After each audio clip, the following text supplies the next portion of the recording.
Breaking news आ रही है। चीन में मचे बवाल से जुड़ी। चीन में जीरो कोविड पॉलिसी से नाराज लोगों ने शी जिनपिंग से गद्दी छोड़ने की मांग शुरू कर दी है। लोगों का आरोप है कि चीन की सरकार कोरोना के नाम पर सख्त पाबंदियां लगाकर उन पर जुल्म ढा रही है।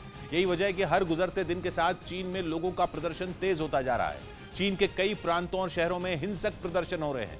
बड़ी संख्या में यूनिवर्सिटी में पढ़ने वाले छात्र भी चीन की सरकार के खिलाफ अपनी आवाज बुलंद कर रहे हैं। बार बार लॉकडाउन लगाने से परेशान लोग सरकार की खुलकर आलोचना कर रहे हैं। हालांकि चीन में राष्ट्रपति शी जिनपिंग और कम्युनिस्ट पार्टी के खिलाफ नारेबाजी आम बात नहीं है, लेकिन यह पहली बार है जब चीन में इतने बड़े पैमाने पर प्रदर्शन हो रहे हैं, जिन्हें रोकने के लिए चीन ने एड़ी चोटी तक का जोर लगा दिया है। लेकिन तमाम कोशिश के बाद भी चीन की सरकार के खिलाफ प्रदर्शन तेज होते जा रहे हैं। हालात ये हैं कि बीजिंग और शंघाई जैसे बड़े शहरों में भी लोग सड़कों पर उतरकर शी जिनपिंग से गद्दी छोड़ने की मांग कर रहे हैं। हालांकि चीन विद्रोह दबाने के लिए बर्बरता की सारी हदें पार कर रहा है। प्रदर्शन को कुचलने के लिए चीन ने कई शहरों में सेना के टैंक तक उतार दिए, लेकिन कोरोना के नाम पर लगाई गई पाबंदियों से त्रस्त हो चुके लोग किसी भी सूरत में चीन की जीरो कोविड पॉलिसी से छुटकारा चाहते हैं।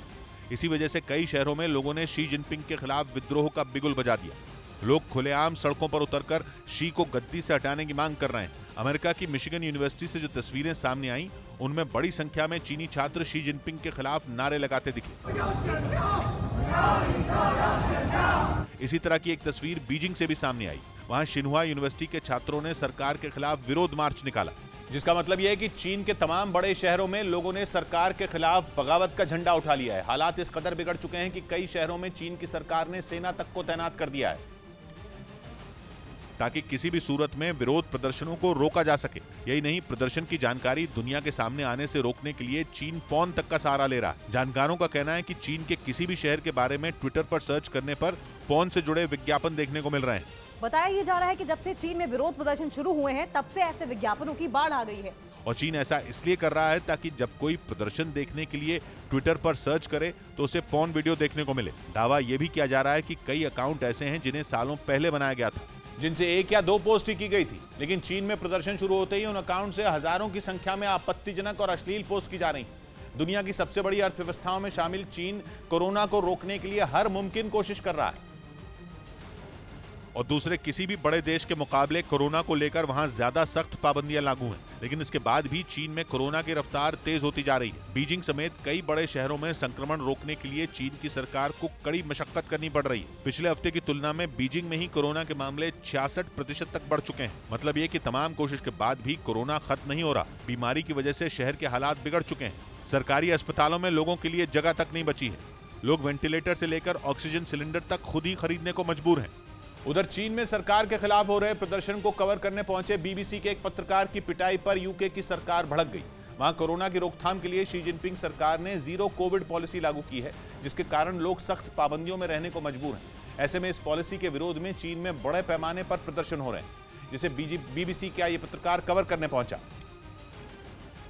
लेकिन शंघाई में चीन की पुलिस ने उसकी पिटाई कर दी, जिसकी तस्वीरें भी सामने आई। उनमें बीबीसी पत्रकार कुछ पुलिस वालों से घिरा दिखा, जिसकी सड़क पर जमकर पिटाई की गई। उसके दोनों हाथ पीछे की तरफ हथकड़ी से बंधे दिखे। आरोप है कि चीन की पुलिस ने न सिर्फ उसे पीटा, बल्कि बीबीसी के इस पत्रकार को कुछ दूर तक घसीटा भी। बाद में पुलिस वाले उसे जमीन से उठाकर अपने साथ ले गए। हालांकि उसे थोड़ी देर में छोड़े जाने की भी खबर सामने आई, लेकिन अपने पत्रकार की पिटाई के मुद्दे पर यूके सरकार भड़क गई। इस घटना पर यूके की ऋषि सुनक सरकार ने नाराजगी जताई और चीन में बीबीसी के पत्रकार को हिरासत में लेने को गलत ठहराया, जिसके बाद चीन के विदेश मंत्रालय का इस मुद्दे पर बयान सामने आया।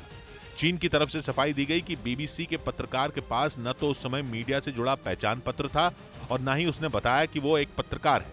उधर चीन में लगी विरोध प्रदर्शनों की आग की वजह से कच्चे तेल के दाम गिरने शुरू हो गए हैं। कच्चे तेल की कीमत यूक्रेन में जंग छिड़ने के बाद से सबसे निचले स्तर पर पहुंच गई है, जिसके पीछे चीन में चल रहे विरोध प्रदर्शनों को वजह माना जा रहा है। चीन में चल रहे प्रदर्शनों को शी जिनपिंग के खिलाफ अब तक का सबसे बड़ा आंदोलन माना जा रहा है। चीन कच्चा तेल इंपोर्ट करने वाला दुनिया का सबसे बड़ा देश है। आशंका यह है कि चीन में कच्चे तेल की मांग कम हो जाएगी। ऊपर से रूस के क्रूड ऑयल पर भी बड़ा एक्शन होने की आशंका है। खबर है कि G7 में शामिल देश रूस के तेल की कीमत पर कैप लगा सकते हैं, यानी तेल की कीमत की अधिकतम सीमा तय कर सकते हैं। ऐसा हुआ तो कच्चा तेल और भी सस्ता हो जाएगा। कच्चा तेल एक्सपोर्ट करने वाले देशों के लिए यह चिंता बढ़ाने वाली खबर है। 5 दिसंबर को कच्चा तेल एक्सपोर्ट करने वाले देशों के संगठन ओपेक प्लस की बैठक है। इस बैठक में लिए गए फैसले तेल की कीमतों पर सीधा असर डालेंगे।